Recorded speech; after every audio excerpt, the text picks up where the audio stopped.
story to tell.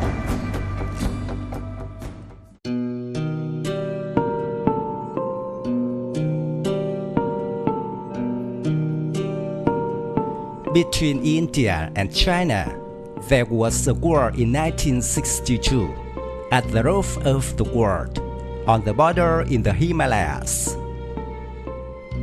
The war ended when China declared a ceasefire on November 20, 1962, and simultaneously announced its withdrawal to its claimed line of actual control. The war took the lives of nearly 700 Chinese soldiers and nearly twice that number on the Indian side.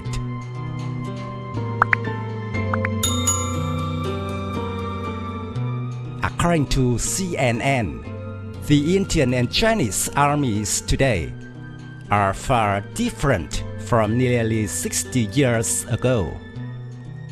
Many may argue that China appears to have a major military advantage over India. But recent studies by the Belfer Center of Harvard Kennedy School and the Center for a New American Security (CNAS) reveal that India still has its own advantages.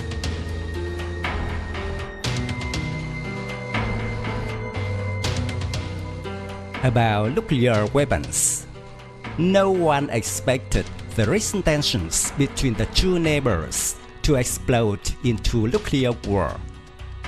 But experts cannot ignore the fact that both China and India are nuclear powers when it comes to balance of power.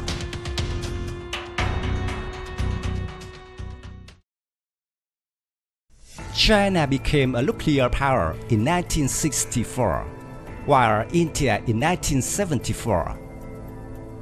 According to the Stockholm International Peace Research Institute (SIPRI), China has nearly 320 nuclear warheads, more than twice as much as India with 150 warheads. Both powers have increased their nuclear arsenals over the past year, with Beijing adding 40 warheads and New Delhi adding 10 warheads, according to SIRPI.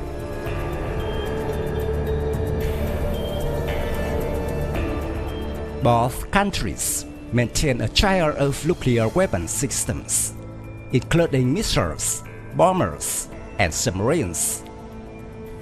Both participate in a no first use commitment, which means that they commit to using early nuclear weapons in retaliation when under nuclear attack by the enemy.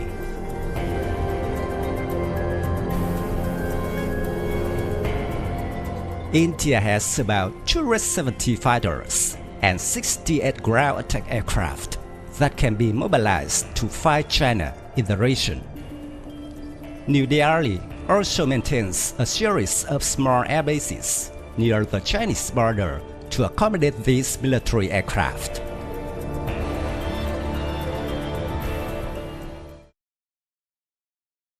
In contrast, China has 157 fighter jets and a small squadron of combat UAVs.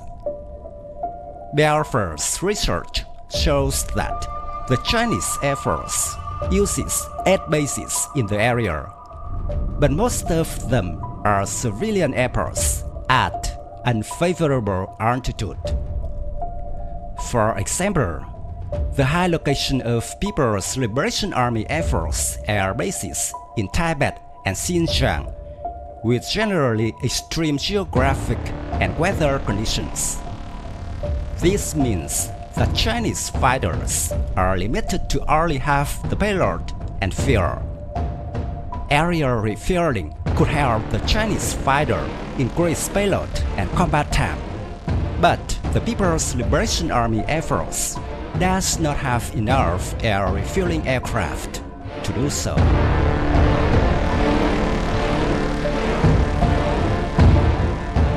Belfer's study also said that The Indian Air Force fighters are more suitable for regional combat conditions than China's J-10, J-11, and Su-27 fighters. Specifically, the Mirage 2000 and Su-30 fighters of the Indian Air Force are mounted military aircraft operating in all weather conditions, while only the Chinese J-10 possesses similar characteristics.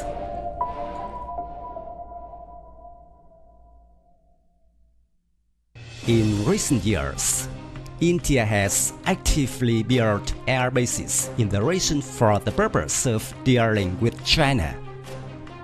They put more emphasis on solidifying infrastructure, logistics, redundant communications, and control command systems, as well as improving air defense capabilities.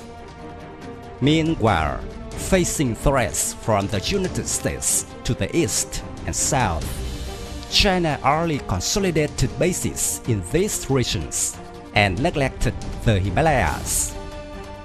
At least 4 of the People's Liberation Army Air Force air bases are in very vulnerable condition.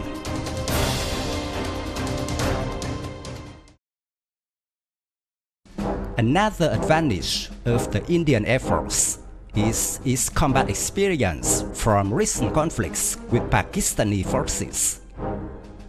Without such experience, Chinese pilots may find it difficult to handle real combat situations.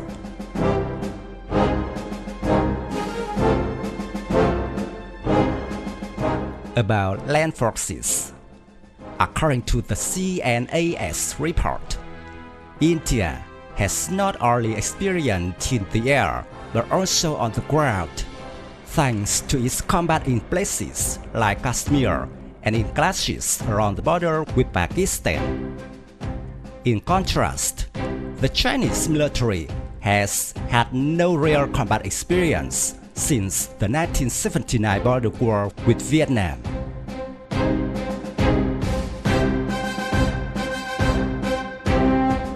Although there may be a large gap in combat experience in today's Himalayas, the armies of the two countries are roughly equal in number of troops on land.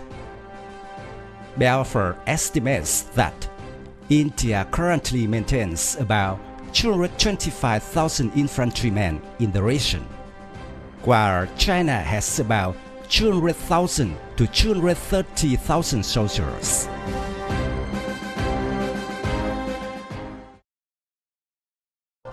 The statistics can be misleading, experts note. The numbers calculated for the Chinese forces include units assigned to prevent any rebellion in Xinjiang or Tibet, or deal with any potential conflict along the China-Russia border. Sending these units to the Indian front in the event of a large-scale conflict could have logistical problems. India is capable of conducting airstrikes against high-speed rail lines on the Tibetan Plateau or on important positions in mountainous terrain near the border.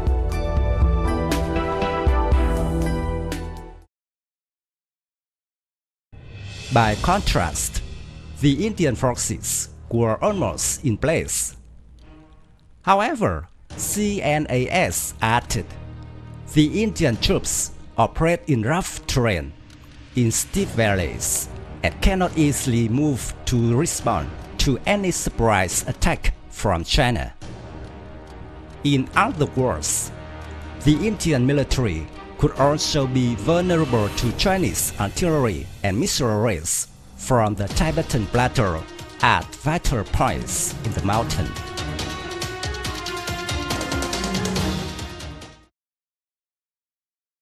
The question, however, is whether, in the event of a large-scale conflict, will China have enough ballistic missiles to strike every important Indian target? Belfer quoted a former Indian Air Force soldier who estimated that China would need about 220 ballistic missiles to knock down an Indian airport in a day. With only 1,000 to 2,000 missiles ready for the mission, China will quickly run out of weapons to take out enemy airfields.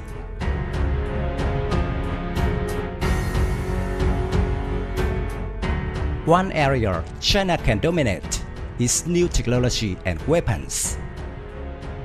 Nishan Motwani, an international advisor at the Center for National Development and Dialogue in Afghanistan, emphasized that with the economy size 5 times as large and its defense spending 4 times as much as that of India, the strength advantage is leaning on the Chinese side, and the disparity will get bigger and bigger.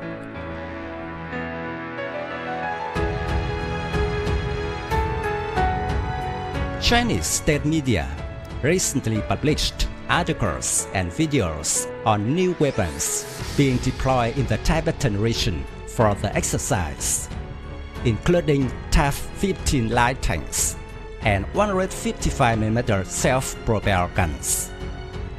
These weapons are specifically designed for combat in the highlands. They can play an important role in defending China's border areas.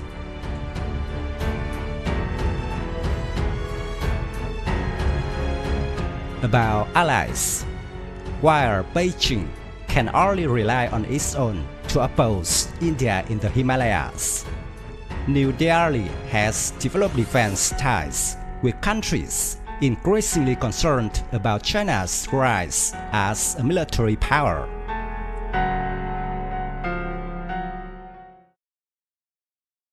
India has grown closer to the US military in recent years. Washington calls New Delhi a major defense partner and has increased bilateral and multilateral exercises that bring together Japanese, French, and Australian armed forces. In the event of a large-scale Himalayan conflict, US intelligence and surveillance systems can help India gain valuable information on the battlefield so that there is an appropriate response to Chinese forces.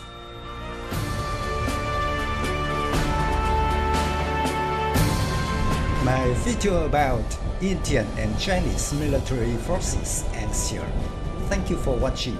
If you find this video interesting, please give me your thumbs up. Don't forget to subscribe to support the channel. Goodbye and see you again in the next videos.